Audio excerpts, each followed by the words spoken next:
정론직필뿐만이 아니라 정말 세상을 바른 눈으로 보시는 인생의 선배로서 제가 정말 존경하는 선배님입니다. 오늘 우리 곽성문 선배 우리 대표님이 어떤 말씀을 하시는가 잘 듣고 배고프더라도 조금 참고 잘 들어주세요. 네, 고맙습니다. 아이고, 조은진 대표님께서 너무 과찬을 해주셔서 제가 몸둘 바를 모르겠습니다. 오늘 우리 공화당 당원 여러분 고생 많이 하셨죠? 예, 열심히 투쟁을 하셨지 않습니까? 세 군데 시위를 하시고 또 오늘 이 날씨도 차고 아마 또 식사도 못 하시고 배도 고프실 텐데 또 여기 와 계십니다. 똑같은 마음입니다. 내일은 또 저 11월 29일이 유경수 여사님 탄생일입니다. 저도 매년 갔습니다. 거기는 옥천 문화원에서 한 30년 전부터 11시에 그 행사를 하고 있죠. 과거에도 우리 대표님 모실 대표로 모실 그 시절에도 대표님은 11억 국민묘지 가시고 저 옥천은 동생 건영 씨가 가고 이렇게 했으니까 아마 내일 또 건영 씨가 가서 대신 또 이렇게 인사를 하시고 그러지 않을까 생각합니다. 아무래도 뭐 오늘 대법원에서 대통령님에 대한 그 대법원 판결이 있었으니까 그 부분부터 말씀을 드려야 되겠죠. 그게 제일 궁금하시겠죠. 우리야 대통령님 무죄 석방으로 시작된 이 모임 아닙니까? 저는 항상 그러는데 대한문 집회와 이 서울역 공화당 집회만 직전 행사 때 박근혜 대통령한테 격려를 올리고 있고 탄핵 무효를 좀 외치고 있습니다. 오늘 대법원 이 파기환송 판결을 보면서 제 느낌은 이 좌빨 빨갱이들은 참 잔인하고 비정한 놈들이다. 빨갱이가 두 종류가 있습니다. 토착 빨갱이, 그러니까 할아버지 이런 세력들이 이 남노당 간부하던 말하자면 조국이 같은 게 할아버지가 바로 남노당 노동부장까지 했잖아요. 그런 토착 빨갱이가 있고 자생 빨갱이가 있습니다. 80년대 이후에 주사파가 된 자생 빨갱이들인데 지금 대법원은 대법원장부터 이 자생 빨갱이들이 좀 대법원을 장악을 했죠. 판사 그러면 그래도 우리는 믿지 않습니까? 뭐 재판 송사가 걸리면은 그래도 판사 재판을 받을 때는 판사님은 정의를 실현해 주겠지. 그리고 우리가 기대를 하고 그 중에서도 대법원이면은 우리가 기대를 하는데 이 김명수라는 대법원장이 있는 이 지금 현재 대법원은 완전히 빨갱이로 돌아섰다는 것을 이해를 하셔야 됩니다. 대법원 판사가 13명으로 구성됩니다. 그런데 박근혜 대통령 시대에 임명했고 좀 보수적인 판사가 4분이 있습니다. 그리고 2분이 더 약간 보수적인 분이 있는데요. 한 분은 대통령 양성태 대법원장 때 임명한 분인데 추천을 양성태 원장을 통해서, 한 분은 대통령 때 임명했고 한 분은 문재인 때 임명을 했는데 어쨌든 13명 중에 6명이 그래도 이제 보수 쪽으로 이제 생각할 수가 있는데요. 그게 얼마 전에 지난주에 나왔던 백년투쟁이라는 그 다큐멘터리에 대한 판결에서 딱 7대 6으로 나눠졌지 않습니까? 6명 됐는데 대법원장이 딱 저쪽으로 돌았으니까 모든 판결에서 지는 거죠. 근데 이 4명 대통령이 임명하신 4분이 지금부터 한 1년 반 사이에 다 물러나게 됩니다. 그럼 앞으로 이 4명을 누구를 채울 거냐? 또 좌빨들을 채우겠죠. 그러면 대부분은 완전히 빨간 색깔로 저쪽으로 물들게 되는 겁니다.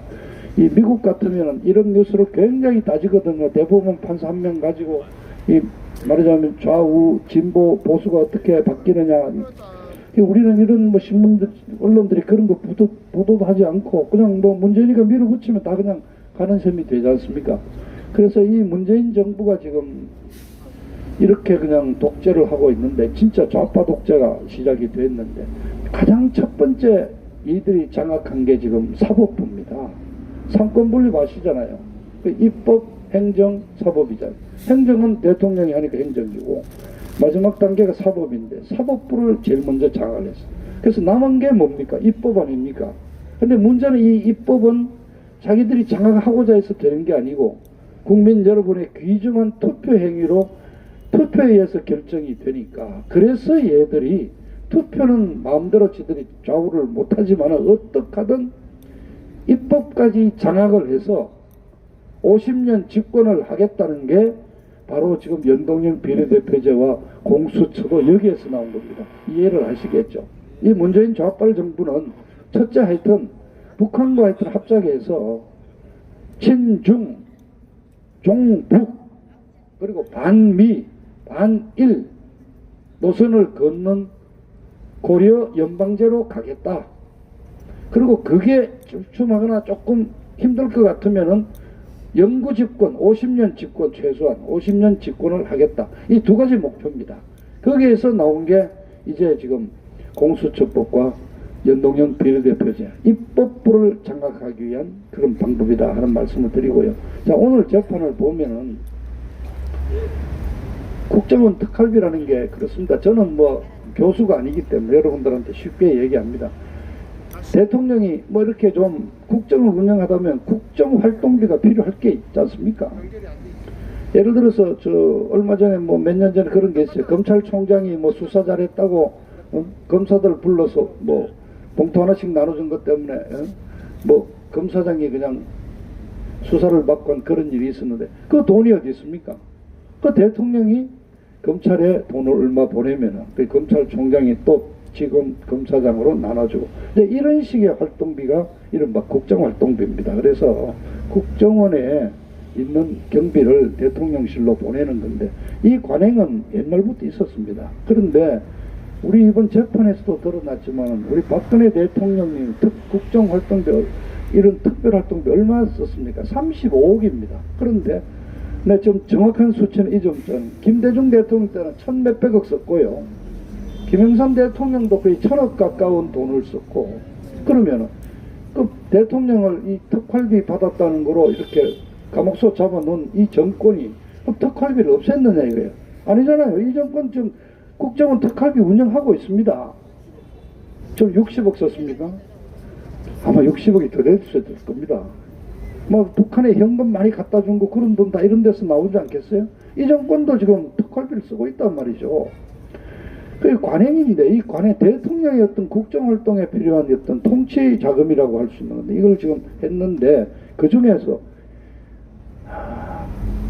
뭐 이제 법적으로 횡령이 되고 두 번째는 이제 뇌물로 보고 세 번째는 국고손실죄 이렇게 했는데 1심에서는 이제 다 인정해서 6년을 했다가 2심 재판부에서 이건 뇌물은 아니다. 뇌물은 끝났고 그 다음에 국정원장이 대통령한테 갖다 주는 그건 경비인데 근데 국고손실죄를 이용하려면은 뭐 회계 뭐 원이 돼야 된대요.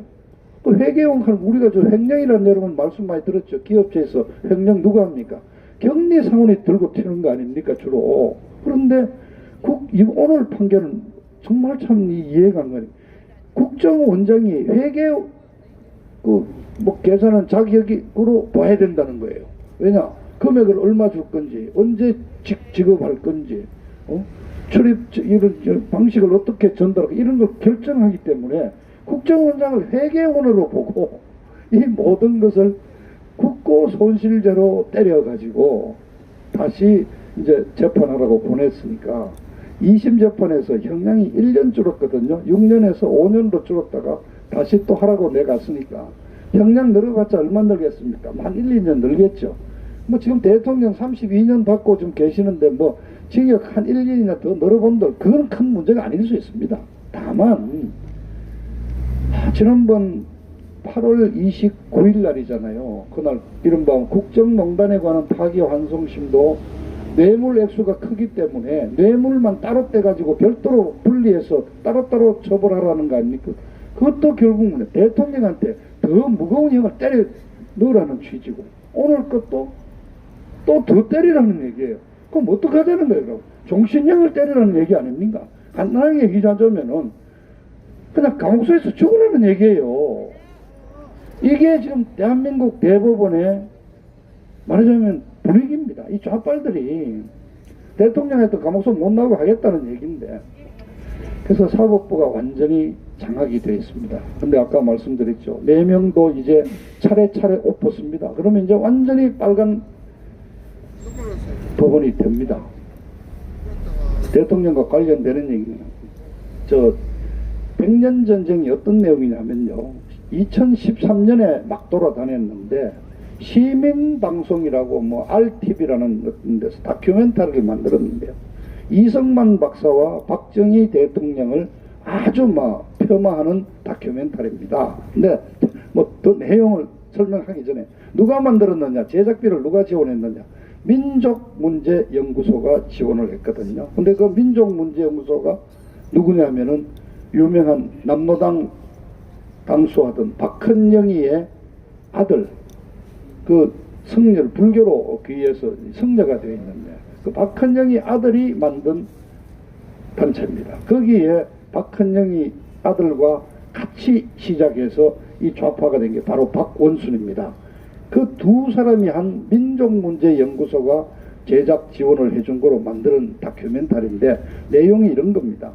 이승만 박사가 미국 상해를 탁 따면서 정말 외국에서 떠돌면서 독립운동을 거의 36년 동안 내내 하셨는데 이승만 박사는 교포들 돈 뜯어먹은 사기꾼이고 그 돈 가지고 횡령해 먹었고 범죄자라서 미국에서 여권을 못 받았다 이렇게 음해를 했습니다. 근데 왜 여권을 못 받았냐? 그렇습니다. 여권을 못 받았습니다. 왜냐? 그 당시에 우리 조선은 일본에 합병되었기 때문에 국제법적으로 국내법적으로 일본인이에요. 그러니까 일본 여권을 신청하면 다 받을 수 있는데 이승만 박사는 내가 왜 일본 여권을 신청하느냐? 안 받았습니다.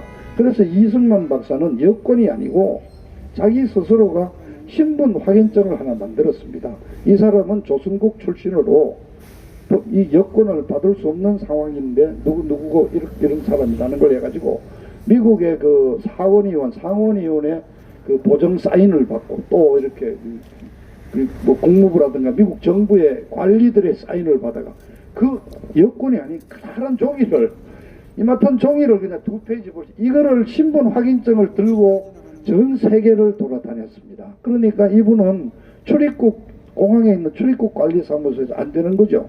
그러니까 비행기 타기 전에 그쪽 영사관에 가서 이걸 내놓고 내 신분을 보고 이 출국을 해달라고 한 이틀 사흘을 기다리면은 이제 타라고. 그래서 일본 여권을 받기 싫어서 그렇게 30년간 여권을 안 받은 분이 저게 미국서 범죄를 저질렀기 때문에 미국 정부에서 여권을 안 내준 범죄자다. 이런 식으로 이승만 박사를 욕하고 뭐 박정희 대통령은 뭐 다 나오는 레파토리죠. 친일파다.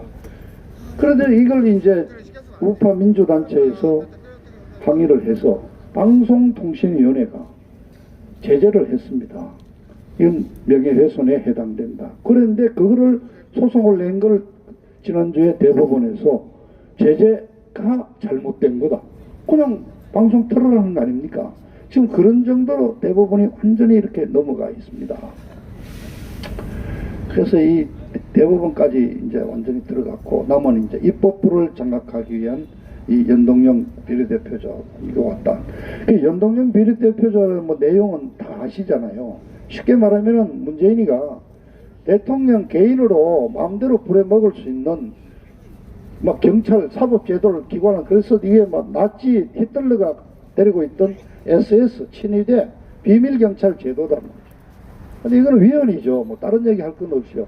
정부 부처를 어떤 하나를 만들면은 정부 조직법에 따라서 정부 조직법에서 그 부처의 설립을 인정해주는 국회 표결을 거쳐서 하나의 부처가 나오는데 지금 국회의원을 제외한 대한민국의 장차관 뭐 심지어는 뭐 군 장성 뭐 고위 관리들을 다 마음대로 수사하고 기소할 수 있는 권한을 가진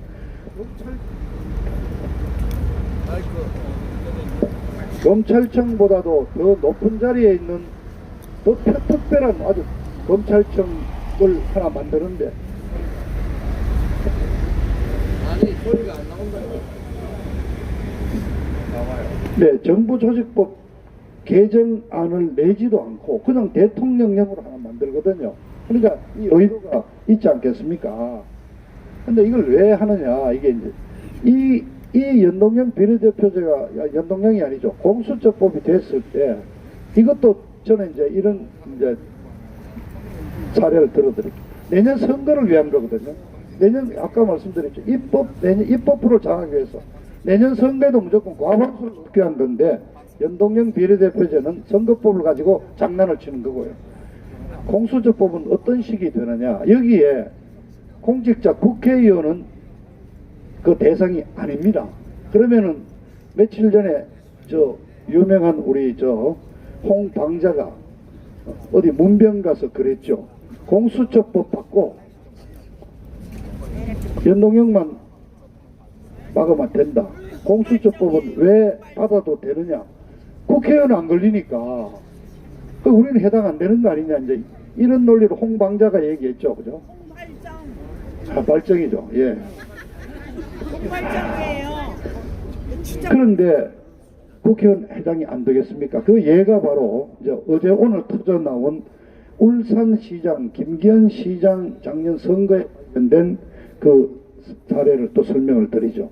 자, 그 김기현 시장 동생이 무슨 건설업을 합니다. 주로 아마 저 임야 이런 걸 사가지고 개발하고 이런 개발을 업자인데 그 동생이 뭐 사가지고 개발한 쪽에 이 편의를 봐줬다 이거죠. 그래서 그 편의를 봐주는데 김기현 시장의 비서실장도 관여돼 있다 하는 그런 투서도 들어오고 이래가지고 이미 수사를 해서 2년 전에 지금으로부터 따지면은 2년 전에 무혐의 받은 사건입니다. 그런데 작년 6월 지방선거를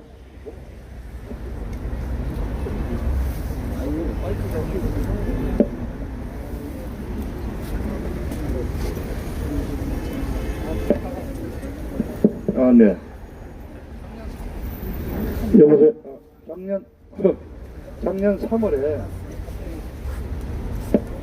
네네네 청와대 민정수석실에서 김기현 시장에 관련된 그 비리에 관련된 또 새로운 첩보를 하나 입수했다 해서 이거를 울산 경찰청으로 내려보내지 않습니까? 그러니까 이제 드디어 어제와 오늘 다 공개가 됐지만은 민정수석실에 조국이 바로 밑에 있던 백원우라는 그 비서가 백원우가 누굽니까? 노무현이 장례식 때 그 당시 이명박 대통령이 오니까 일어서서 살인자 살인마 그러고 이명박한테 손가락질해서 그걸로 일어선 친구 아닙니까? 그걸로 국회의원 두 분도 묻죠. 이 백원우가 정보를 울산으로 보내줬는데 그 당시 울산지방경찰청장이 누구냐면 이 이름도 기억해놔. 황운하라고 지금은 대전경찰청장으로 있는데 며칠 전에 이 친구도 출마한다고 했죠. 근데 자기 떠도는 소문은 작년에 울산 사건 잘 처리해주면은 국회의원 시기주기로 황운한테 다 내락이 돼 있었다는 소문이 울산 바닥에서는 뻔했습니다. 그래서 황운하가 그 사건을 받아가지고 새로 수사를 한 거예요. 근데 수사를 언제 했느냐? 선거 한 일주일쯤 한 열흘쯤 남겨두고 새로운 첩보가 있어서 김기현 시장 비서실장과 동생에 대한 수사를 새로 시작한다고 아주 발표를 하고 그리고 선거 한 이틀 전인가 시장 비서실을 압수수색을 했습니다.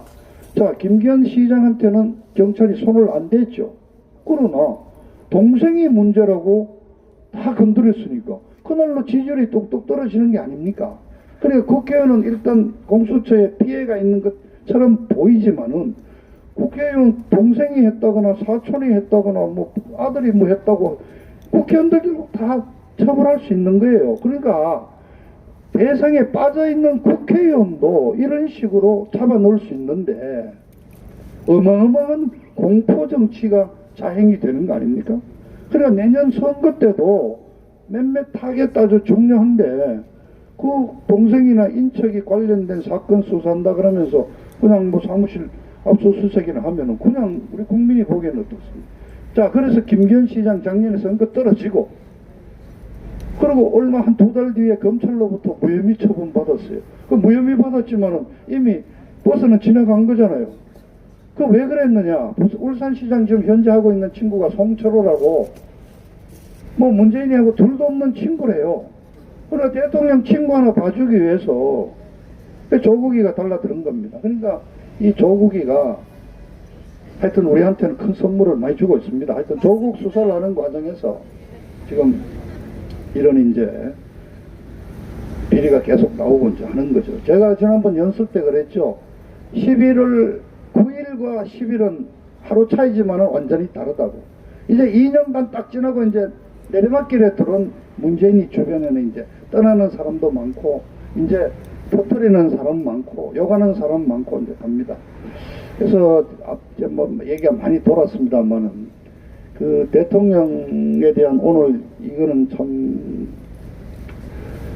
대통령한테 더 죄를 더 많이 중벌을 가하라는 판결이라서 정말 참 비정하다. 너무 참 잔인한 놈들이다 하는데 자 문제는 여러분들 궁금하신 게 아까 어느 사모님도 제 옆에 와서 두 번 물으시던데 그래 우리는 대통령께서 지금 12월 중에 막 그냥 병원에서 다시 의왕으로 수청대로 가는 일은 없이 그냥 이렇게 나오시지 않겠는가 좀 생각을 하지 않습니까? 이제 어떻게 되겠느냐 참 저도 막 머리를 많이 짜내봤습니다. 근데 최근에 이제 불길한 그런 조짐들이 보이죠. 갑자기 한겨레 신문, 경향신문, 오마이뉴스 이런 데서 무슨 수감 중인 죄수가 말이지 2달씩 병원에 외부 병원에 와서 누워 있는 경우는 없었다 그러고 특혜다 그러고 갑자기 성모병원에 계신 그 대통령에 대한 막 이렇게 그런 음해 기사들이 몇 번 나오고 그리고 갑자기 분위기가 다시 서청대로 돌려보낸다는 얘기가 좀 파다하게 퍼지고 있습니다. 근데 이제 뭐 오늘 아까 말씀드렸지만 오늘 이거는 이제 법원에 하는 일이고 이왕 5년 확정된 게 뭐 형이 뭐 더 붙어봤자 한 1, 2년짜리니까 뭐 이게 직접적인 연관은 아니지만 이런 게 어쨌든 대법원의 판결 같은 게 어쨌든 이 형 집행정지라거나 사면이나 이런데 영향을 미치는 것은 분명합니다. 사면은 좀 문제가 있죠. 그래 저희들은 오늘 경우에 이거 막 그냥 간단히 그냥 파기환송하지 않고 그냥 확정하는 거로 해서 빨리 형을 확정하는 거로 해서 사면을 하려는 그런 순서가 아닌가 또 생각을 했는데 파기환송되면은 다시 어쨌든 서류를 뒤져보고 하는 과정에서 한두 달 더 걸리거든요. 자, 그래서 이렇습니다. 자, 박근혜 대통령이 자유의 완전한 무죄는 아니지만 그래도 활동하실 수 있는 시점이 이 12월 25일 성탄절을 전후한 이 12월이 있죠. 그 다음에 하나는 내년 1월 하순에 있는 구정을 앞두고 어떤 민심을 좀 또 떠보기 위하고 잡기 위한 어떤 그런 거. 그 다음에 3.1절 말하자면 특사가 매년 있어 왔으니까. 그리고 3가지 경우가 되는데 그동안 우리 조 대표님 12월 중에 막 우리는 나오기를 바라고 있습니다. 그래도 이제 또 이런 기사도 나왔죠. 그 한명숙 전 총리, 뭐 이광재 국회의원 하던 친구, 뭐 정동채 의원, 이석기를 제외한 뭐 이런 몇몇들을 사면을 해준다. 그 사면을 하면서 대통령을 또 이렇게 이제 막 풀어주는 거로 해서 좀 희석을 시키지 않느냐 이제 이런 또 예상도 해서 그리고 또 홍문정 의원님께서 대표님께서 부산 내려가서 문재인이가 자기가 배려를 하고 있다는 말씀을 했고 12월 중에 대통령께서 형 집행정지 형식으로 나오지 않을까. 사면은 알다시피 어떻게 보면은 해를 확정해야 되는 부분이 있고 문재인이가 이렇게 은혜를 베푸는 어떤 형식이기 때문에 우리로서는 좀 그렇지 않습니까? 근데 이제 오늘 이런 또 파기환송이 되고 그래서 25년짜리 국정농단 부분과 지금 이 특활비가 빨리 대법원 확정 판결이 날 가능성이 없으면은 사면은 이제 물 건너 가는 거 아닌가 이렇게 할 수도 있는데요.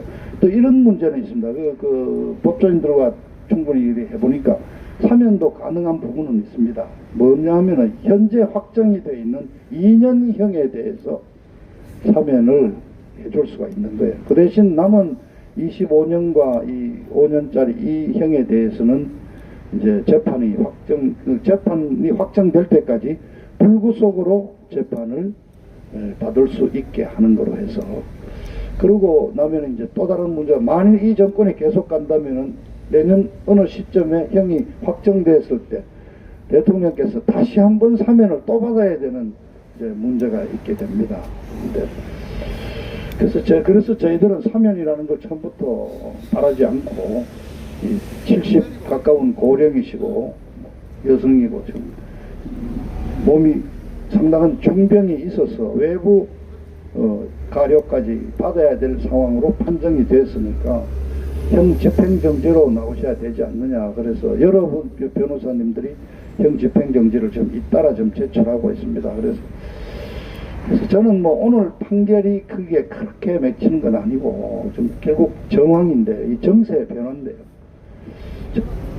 저는 한 가지 이제 희망을 갖는 게, 지금 현재 문재인이는 굉장히 어려운 처지에 몰려 있습니다. 약세에 모여 있습니다. 자, 지소미아 얘기를 하겠는데, 지소미아가 그냥 일본과의 문제가 아니고, 지소미아를 통해서 한일 관계가 깨지고, 깨지면서 한미일 삼각관계가 깨지는 거거든요. 그리고 지소미아를 계속 연장하라는 미국의 강력한 압박이 있었음에도 불구하고, 사실은 그날 22일 오후까지만 해도 무슨 고민정 대변인 통해서 절대 말하자면 뭐 바뀌는 일이 없을 거라는 식으로까지 나왔거든요. 근데 오후 6시에 일이 바뀌었지 않습니까? 그 이제 연장을 하는 거로 됐는데, 강력한 미국의 어떤 압력이 있었을 거 아니겠습니까? 그건 알 수가 없죠. 뭐 여러 가지 소문은 돌고 있습니다만은.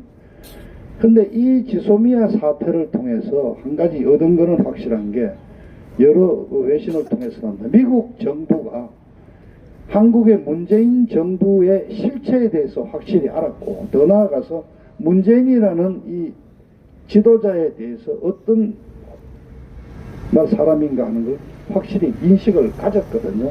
그래서 바로 그날, 그 다음날 새벽에 비건 우리 하고 있는 특별 대표가 앞으로 한미 관계는 재정립할 거다고 그랬거든요. 그냥 지금까지 알던 혈맹의 동맹, 우리는 미국과 친구고 이런 관계가 아니라, 이제 정확히 파악한 문재인 정권, 문재인의 실체를 토대로 앞으로의 한미 관계는 바뀐다고 분명히 했습니다. 그래서 다만 이게 어떤 압박을 가했느냐, 뭐 세컨더리 보이콧을 한다는 것도 있을 수 여러 가지 있지만은, 또 한 가지 저는 이제 어제 바로 트럼프 대통령이 또 중대한 결정을 내렸죠. 상하원을 통과한 홍콩 인권법을 우리 시간으로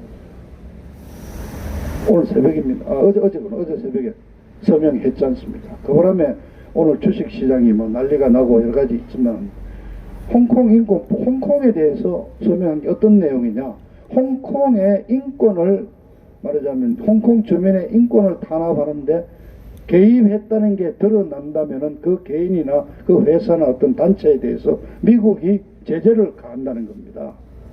굉장히 엄한 겁니다. 미국 저 수천 마일 떨어져 있는 미국이 이 홍콩에 있는 시위에 대해서 어떤 그 인권을 탄압하는 사례가 있다면은 그 중국이겠죠.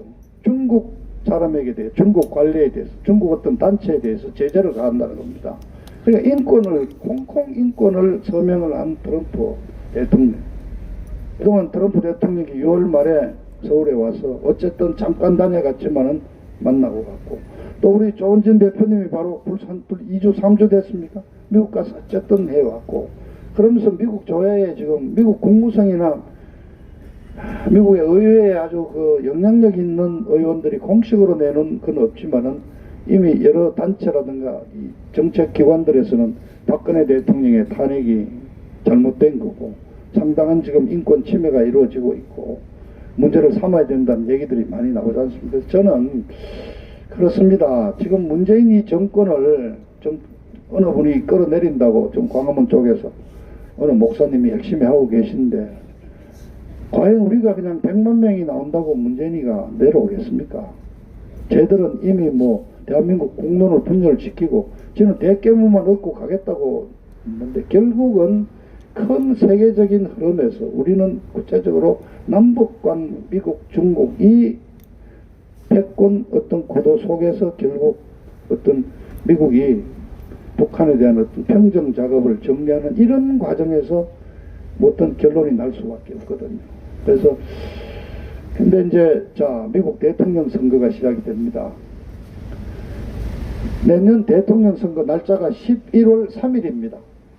근데 미국 선거는 1월 하순경에 열리는 이른바 뉴햄프셔 프라이머리, 뉴햄프셔주의 예비선거, 그 다음에 중부에 있는 아이오와 코커스, 아이오와의 주에서 시작되는 당원 투표, 여기에서부터 시작이 되는데 제가 날짜까지 다 알려 체크했습니다. 내년은 2월 초에 시작을 합니다. 그런데 미국도 우리처럼 마찬가지로 그런 코커스나 프라이머리가 시작되면 예비 후보가 등록을 해야 되고 가서 사전 선거 운동을 해야 되고 결국 내년 초부터 대통령 선거가 시작이 됩니다. 그래서 내년 1월 달에 트럼프 대통령이 할 일은 1월 한 25일입니까? 이른바 연두교섭 국정연설을 하는 그 행사를 제외하고는 내년 초부터 이제 대통령 선거에 들어갑니다. 트럼프로서도 지금 재선이 두 번 당선되는 게 제일 당면 목표죠. 그런데 내년에 지금 뭐 민주당이 약하니까 뭐 이 선거도 언제 기회가 하면 제가 민주당이 어떻게 돌아가고 있는지 설명하겠습니다. 트럼프 대통령이 당선된다고 보면 이것만 말씀드리죠. 뭐 안 춥습니까? 괜찮습니까? 네. 트럼프 대통령은 공화당의 단독 후보입니다. 아직 다른 후보가 없습니다. 그런데 민주당에서 올해 3월 달에 후보가 21명이 나왔습니다. 그래서 CNN이 5월 달에 그 후보 토론회 할 때 한 번에 못 해가지고 10명, 11명 두 번에 걸쳐서 이틀에 걸쳐서 후보 토론회를 했습니다. 그래서 이제 1% 안 되는 다 정리하고 현재 11명이 이제 후보로 이제 TV 토론 자격이 있는 거로 되는데 이렇게 21명이 나왔다는 건 두 가지 중에 하나죠. 트럼프가 하도 쓰레기 같은 평가를 받아가지고 아무나 나와도 공천만 받으면은 이길 수 있다는 말하자면은 자신이 있을 때 다 나올 수 있는 아니면은 내년은 죽었다 깨나도 트럼프를 이길 수가 없다. 그래서 아예 내년 선거 때 나는 차기를 노리고 얼굴이라도 알려되겠다 하고 어중이 떠중이들이 다 나온 경우 이 둘 중에 하나입니다. 어느 쪽이겠습니까? 이 두 번째입니다. 두 번째. 그래서 지금 이제 2명, 3명이 정리가 대충 됐는데 갑자기 며칠 전에 또 블룸버그라고 4,500 잡지에서 꼽은 전 세계에서 14번째로 돈 많은 억만 장자가 지금 또 도전을 했죠. 근데 뭐 이 부자, 그런 부자가 그냥 하여튼 트럼프가 가장 유력하다고 보는데 트럼프의 재선가도 내년 선거운동에서 선거운동을 망칠 수 있는 가장 큰 요인이 바로 뭐냐면은 북한 문제입니다. 만일 북한이 내년 선거 한참 진행 중인 상황에서 아마 이게 5월 말경에 이제 공화당 민주당이 차례대로 대통령 후보가 확정이 되거든요. 한 4월이나 5월 초, 4월 말경쯤에 핵미사일 실험, ICBM 실험 같은 걸 하나 터뜨린다거나 잠수함 발사 미사일 SLBM 같은 걸 터뜨릴 때 제일 타격을 입는 게 트럼프 대통령. 그렇게 되면 어떻게 되느냐. 트럼프 네가 대통령 하는 동안에 전임 오바마 클린턴을 욕하면서 북한 문제는 네가 완전히 잡았다고 그랬고 뭐 김정은이는 네 친구라고 그렇게 자랑했는데 김정은이 저렇게 미국을 향해서 도발을 해. 너 완전히 거짓말했구냐. 너 뭐했냐. 완전히 트럼프가 병신되는 거예요. 그래서 선거 전에 군사안보적인 측면에서 본다면 트럼프 대통령이 북한 문제를 어떤 식인가 내년 선거 때 어떤 그런 돌발 상황이 벌어지지 않도록 정리하는 어떤 작은 모종의 조처가 나올 수밖에 없다. 이제 한 달 남았습니다. 이를 북한 문제를 정리해 놓지 않고는 내년 선거전을 선거운동 캠페인을 마음대로 할 수 없다. 그래서 뭐 제뿐만 아니라 제가 군사 전문가는 아니지만 그래도 우리가 이렇게 서로 정보를 교환하면서 유튜브들과 많이 이렇게 하는데 하여튼 금년 가기 전에 미국에서 시작되는 북한 어떤 레짐 체인지 또는 맨 체인지라는 말을 쓰면 다 쉽게 사람 바꾸는 거 어떤 그런 변화가 있으면은 바로 남쪽에 이른바 스스로 얘기했죠. 남쪽 대통령 하고 있는 이 남쪽의 문재인이거든. 바로 변화가 올 수밖에 없게 돼 있죠. 그래서 그런 여러 가지 변화가 지금 이제 임박해 있다고 저는 보고 있습니다. 그래서 우리로서는 하루빨리 대통령께서 나오시고 뭔가 어떤 지침을 주시고 그렇게 하면은 제가 지난주에 토론회 때도 말씀했지만 저는 12월 정기국회가 12월 10일 끝납니다. 그러니까 어제 이제 연동형 비례대표제가 자동으로 본회의로 넘어갔죠. 내일자로 이제 공수처법이 자동 부의가 됩니다. 그래서 12월 3일 날 본회의에서 뭐 처리할 수도 있다고 이제 그렇게 얘기하는데 왜 12월 3일입니까? 아까 말씀드렸듯이 지금 자유한국당 국회의원들은 저 국회에서 지금 예산 딴다고 지금 지들끼리 민주당하고 붙어가지고 흥정하고 있어요.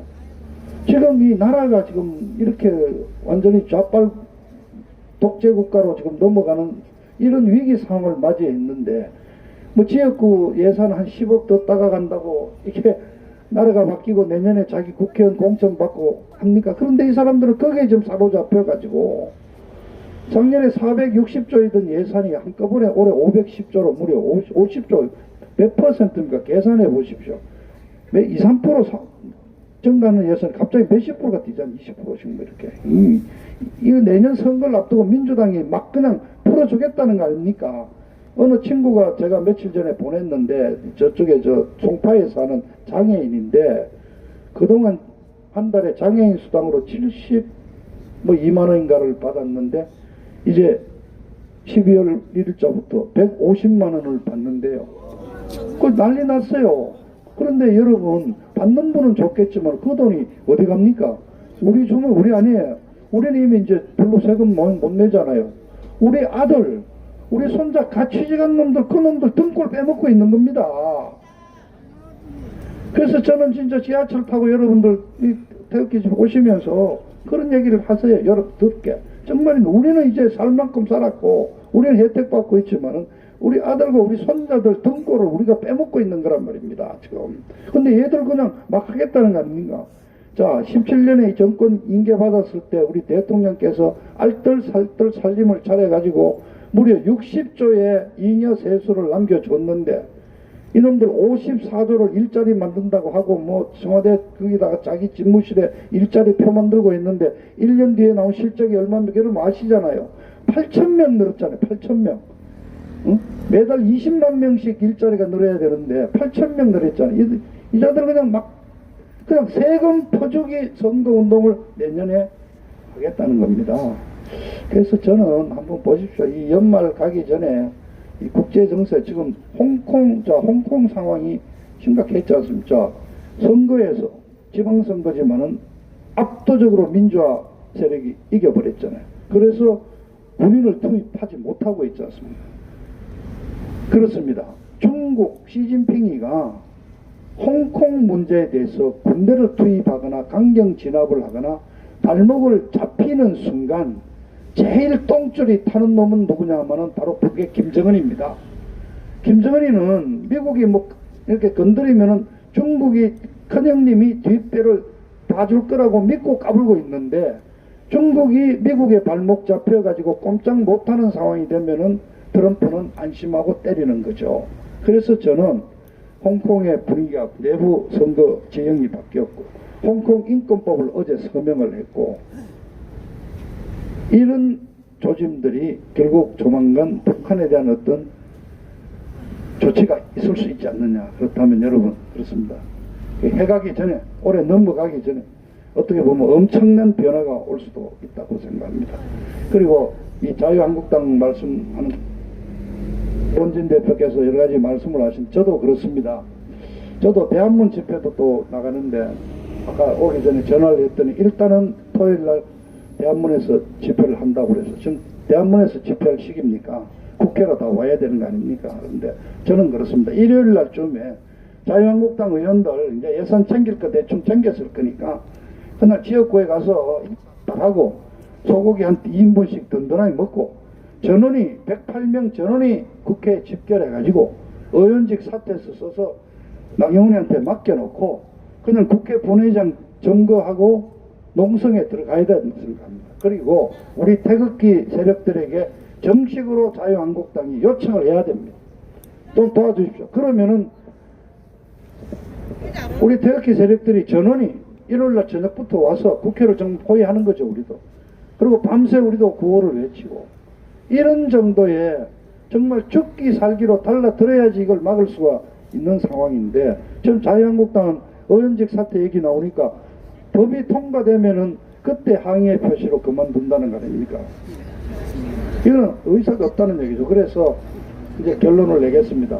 뭐 바로 3일날 통과를 시킬지 뭐 약간의 또 뭐 이 딜이 있을 수 있고 그래서 지금 지역구 숫자와 비례대표 숫자를 어떤 식으로 나누는 문제가 있지 않습니까? 약간의 어떤 때문에 작은 정기국회가 12월 10일날 끝나니까 그 전까지 어떤 식으로인가 처리가 된다고 봅니다. 그런데 지금 현재 분위기로 봐서는 공수처법도 통과시키고 연동형 비례대표에서도 통과시키는 거로 간다고 봐야 되겠죠.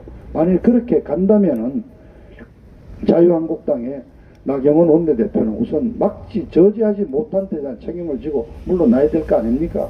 그리고 자유한국당 그 책임을 지고 뭐 황교안 대표가 단식도 고생하셨지만은 결국 책임을 져야 되죠. 그런 과정에서 저는 12월 달에 결국 자유한국당은 해체된다고 봅니다. 해체가 당연한 수준입니다. 그래서 결국 우리가 항상 해왔던 이 사기 탄핵파들 이 중심은 이미 유승민이가 밖에서 무슨 뭐 중도 개혁 정당 만든다고 그랬잖아요. 그게 결국 그 그늘을 천막을 미리 치는 거예요. 그걸로 다 가고 결국 탄핵에 반대했고 나름대로 남은 양심적인 몇 분들이 계실 건데 근데 자유한국당은 미안한 얘기지만은 의석이 많다고 해서 주가 될 수 없어요. 자유한국당은 20대 선거에서 대통령 탄핵에 오염된 국회 당사자들 아닙니까? 해체돼야 되는 거예요. 그럼 결국 저는 그렇습니다. 옆에 계시다고 여러분들 앞이라고 아니라 그 무렵에 대통령께서도 나오시고 하면은 결국 이 공화당이 중심이 되고 여기에 태극기 세력이 합쳐지고 해서 새로운 하나의 건전한 보수 정당이 만들어지고 이걸로 선거에 들어가야지 내년에 이길 수 있다 생각하는 겁니다.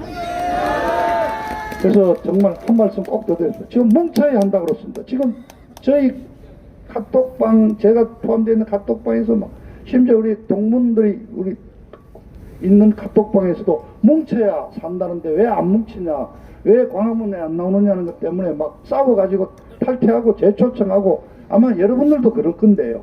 그래 뭉치는 게 무조건 다 그냥 어쩌있든지 가리지 않고 그냥 모아놓고 한 울타리에 넣어놓는다고 해 뭉치는 게 아니지 않습니까? 더구나 이거는 오염된 물에 깨끗한 생수에 오염된 물을 정말 한 방울만 넣으면 그 물이 완전히 오염이 되어버리는데 결국 이 무조건 넣자는 것보다 여러분들이 지목해놨지 않습니까? 그 몇 명 안 되잖아요. 사기 탄핵 사탄파 한 오적 정리해 뿌리고 남은 사람 뭉치는 게 더 쉬운 일인데 왜 그 오염된 것들과 같이 가자는 게 그걸 보수통합이라 그러고 자꾸 우파통합이라 그러고 뭉치자 그러냐 말이죠. 그래서 저는 자유한국당이 해체되는 게 오히려 당위성이 있고 그 해체시켜서 정리할 거 정리하고 따로 살림 차리고 그리고 공화당이 중심이 돼서 새로 만들어서 선거 그렇게 해야지 내년 선거에 이길 수가 있는 것이지 이렇게 한꺼번에 그냥 썰어 모아놓고 이걸 뭉쳤다고 해서 이길 수가 없다. 그래서 여러분 뭐 좀 더 고생하셔야 되겠습니다. 내년 한 4월까지 뭐 이제 한 넉 달만 더 하면 되지 않습니까?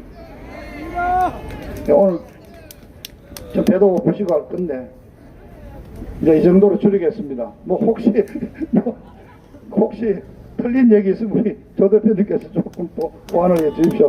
감사합니다.